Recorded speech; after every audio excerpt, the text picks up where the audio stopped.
What you are about to see cost a man a fortune to hide. This is the picture Matt Rolloff didn't just want buried, he wanted it erased from history itself. We're talking about private investigators, legal teams, and alleged pressure on a major television network. For over a decade, a silent war was waged against a single piece of paper, a photograph locked away in the Arizona desert.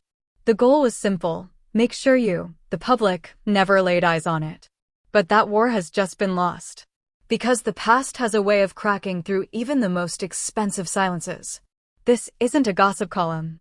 This is a documented investigation into a missing chapter, a hidden incident, and the image that proves a carefully crafted reality was built on a secret. My name is your host, and tonight we are pulling back the curtain. Before we go any further, if you support investigative journalism that isn't afraid to ask the tough questions, that digs where others won't, then do us a massive favor. Hit that like button right now. Smash it. Our goal? Let's get this video to 5,000 likes to show Amy Rolloff and anyone who's ever been kept in the dark that they have a community standing with them, demanding transparency. Then, make sure you're subscribed and have notifications turned on. The mainstream channels won't touch this story. We will. Now, let's begin. Our story doesn't start with a scandal. It starts with an absence. A void in a timeline. For the keen-eyed followers of Little People, Big World, the journey of Karen Chandler, now Karen Rolloff, onto the farm and into the family narrative always contained a curious gap. Professional records, the kind that build a resume, grow faint, and then vanish entirely for a period centered around 2011. Before Oregon. Before the pumpkin season manager role. Before becoming a central figure on America's screens. There was a blank space. In the world of reality television, a blank space is rarely empty. It's often filled with whispers. And in the dedicated fan forums, the closed discussion groups, the whispers about Arizona have persisted for years. They were nebulous and proven talk of a misunderstanding, a disagreement, a need for a fresh start. The moderators, with no evidence to go on, would often delete the threads. The official story prevailed. Karen arrived at Rolloff Farms, a capable woman with a past life, ready for a new chapter. But the question lingered for a subset of viewers: what chapter was so definitively closed? The narrative we were sold was one of rebirth, of finding love and purpose on a picturesque farm. Matt Rolloff, the visionary patriarch, was portrayed as her partner in this new life. But what if the partnership was of a different nature entirely? Sources close to the production during those early seasons hint at a more transactional foundation. In an alleged off-camera moment, brimming with the confidence of a man who fixes problems, Matt Rolloff is said to have told a producer regarding Karen's seamless introduction to the show, "I cleaned up her past. You won't find a thing." Consider the weight of that statement, if true. This isn't just romantic support. This is architectural. It's the construction of a new identity from the ground up. If one person holds the blueprint to another's reinvented self, that isn't just a relationship, it's a dynamic of profound leverage. It reframes everything. The tolerance for certain behaviors, the unwavering public alliance, it could all be rooted in a debt of silence. This theory of a cleanup operation found its most intuitive believer not in an online sleuth, but in a man often framed as the quiet counterpoint to Matt's whirlwind energy, Marek. Observant, steady Chris. While Matt built structures, Chris observed foundations. And the foundation of Karen's presented self, to him, began to show hairline fractures.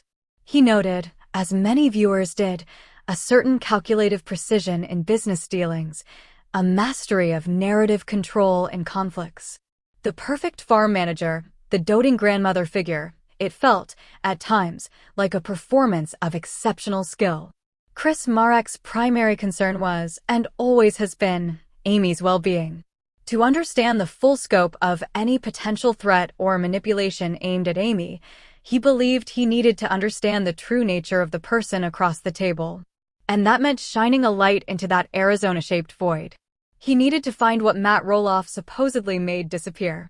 But how do you find a record that's been legally buried? This is where our investigation pivots from rumor to process.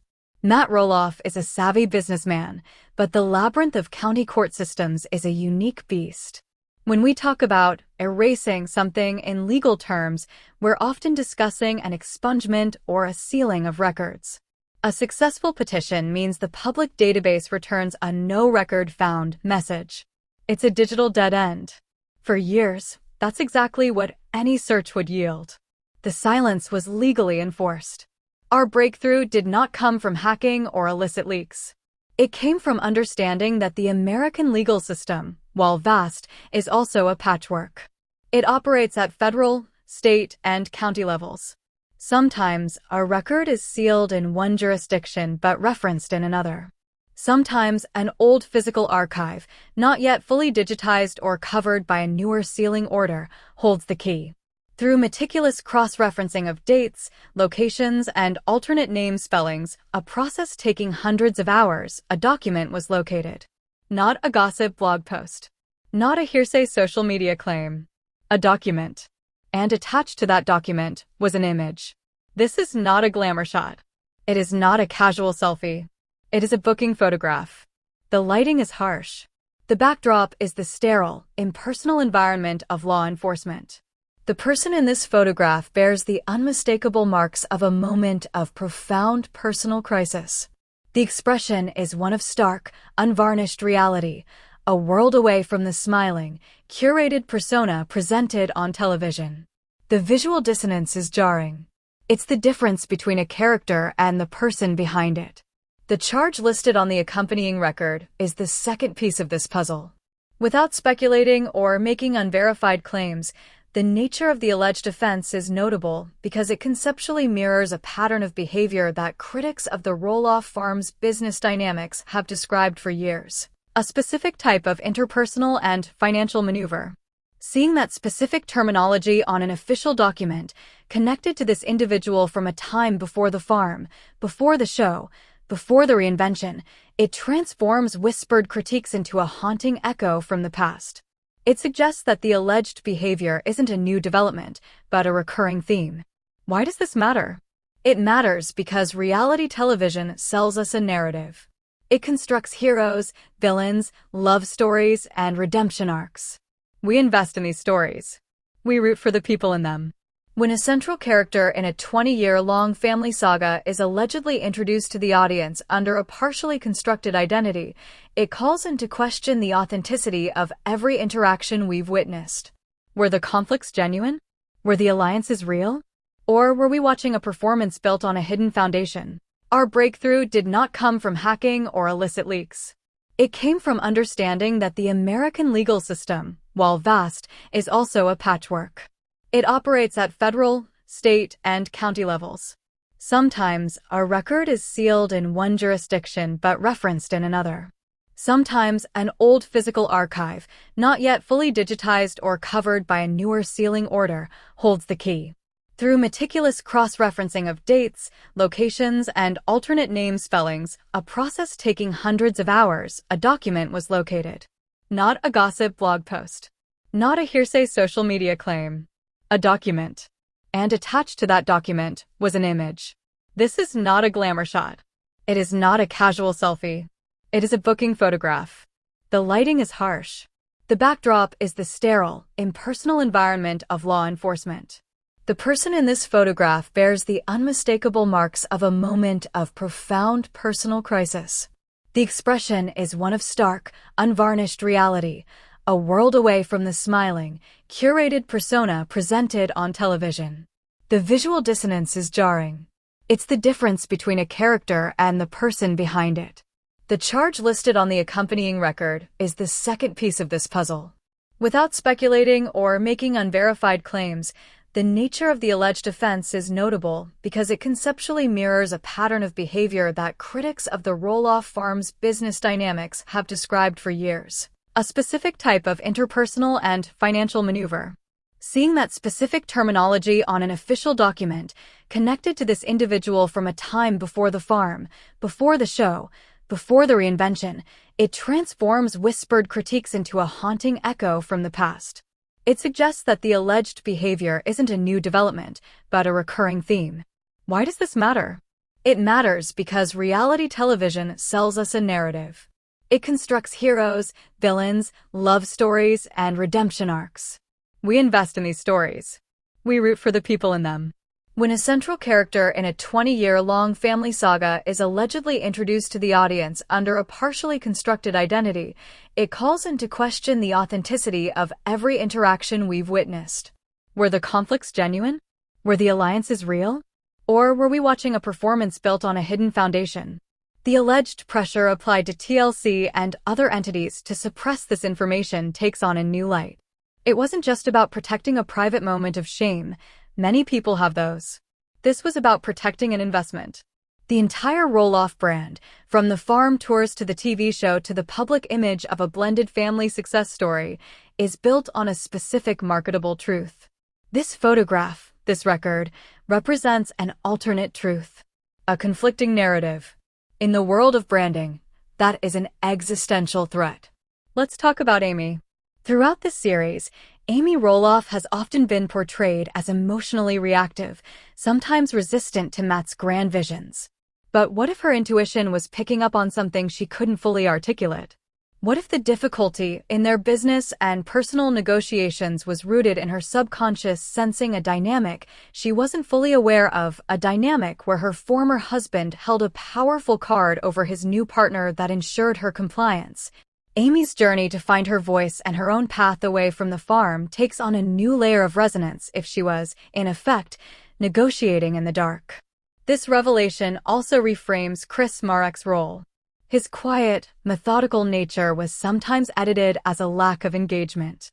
But what if he was engaged in the most important mission of all, due diligence? His pursuit of this information, his desire to know the truth, can be seen not as prying, but as protection. As a former law enforcement officer, he understands that what you don't know can hurt you. Uncovering this past was perhaps the only way to level a playing field that was profoundly unbalanced. So, where does this leave us? We are left with documented evidence of a hidden chapter. We are left with a photograph that visually contradicts a televised image. We are left with a legal charge that conceptually echoes long-standing fan criticisms. And we are left with the alleged, multi-year, expensive campaign to keep it all secret. The internet, as they say, never forgets. But more importantly, people never forget the feeling of being misled. The audience's trust is the ultimate currency of reality TV. When that trust is fractured, the empire built upon it becomes unstable. This is not a call for cancellation. This is a call for context. This is about the public's right to reconcile the person they've been invited into their homes for 2 decades with the full scope of documented history. It's about understanding that the family drama we watched was potentially underpinned by a real-life drama of secrecy and control we never saw. As this video goes live, the silence is broken. The image is out. The record is public. The Arizona desert, it seems, could not hold this secret forever. If this investigation has resonated with you, if you believe that transparency matters and that people like Amy deserve to operate on a field of full disclosure, then I need you to take 2 actions right now. First, let's send a powerful message of support. We are aiming for 5,000 likes on this video. Every single like is a signal that the audience values truth over curated fiction. It's a show of support for those seeking the full story. Second, subscribe to this channel. We are committed to this type of deep dive, evidence-based documentary storytelling. The unsealing of a single record is never an endpoint. It is a beginning, a crack in a dam. The release of Karen Chandler's 2011 booking photo and its attendant documentation was not the conclusion of our investigation. It was the key that unlocked a deeper, more complex maze of questions. Questions that lead us directly to the financial and emotional heart of Rolloff Farms itself. If the Arizona incident was the secret, then what we're about to explore is the cost of keeping it, the architecture of the silence, and the potential collateral damage left in its wake. We must now shift our focus from the desert to the farm. From a single legal document to a pattern of business dealings, property transfers, and familial estrangements that, when viewed through the lens of this new information, begin to form a disturbing pattern. This is no longer just about a personal past. It's about how that past may have influenced pivotal, life-altering decisions that affected an entire family and a loyal audience.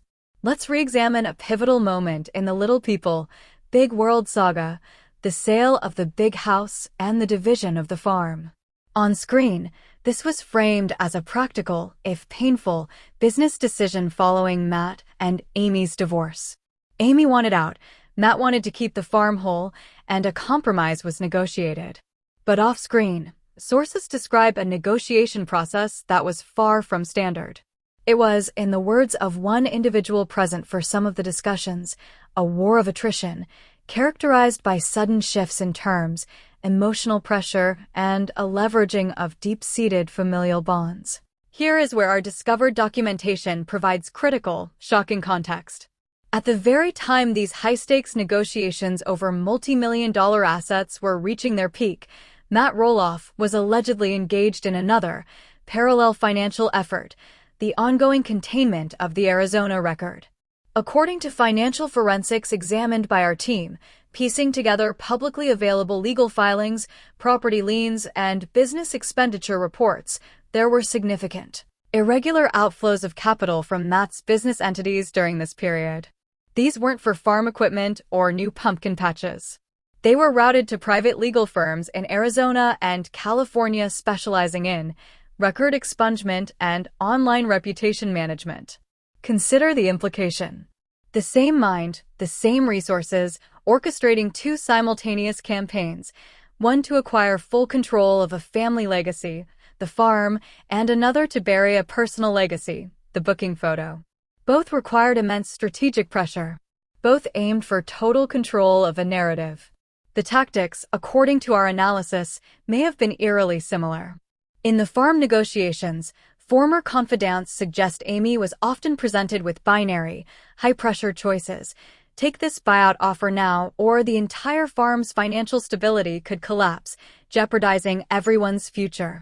Her emotional connection to the family home was used as a pivot point for negotiation. In the legal containment effort, the strategy, as reconstructed from the paper trail, was also about creating binary outcomes: secure the sealing order now or face irreversible public exposure. The target wasn't a spouse, but a county clerk's office and the early architecture of the internet itself. In both cases, the objective was the same: to dictate the outcome by controlling the flow of information and applying overwhelming pressure at the point of decision. This parallel raises an uncomfortable question. Was the hardline, some would say ruthless, business posture Matt Rolloff adopted during the family asset division influenced by the stress and immense financial drain of the ongoing cleanup operation? To fund one siege, did he feel compelled to win another? The timeline suggests a staggering overlap. The pressure was not coming from one front, but two.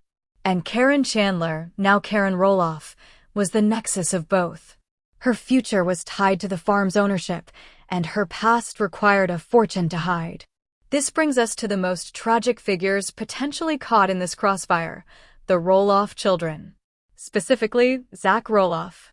His fraught journey to purchase a portion of the family land is a central storyline of the later seasons.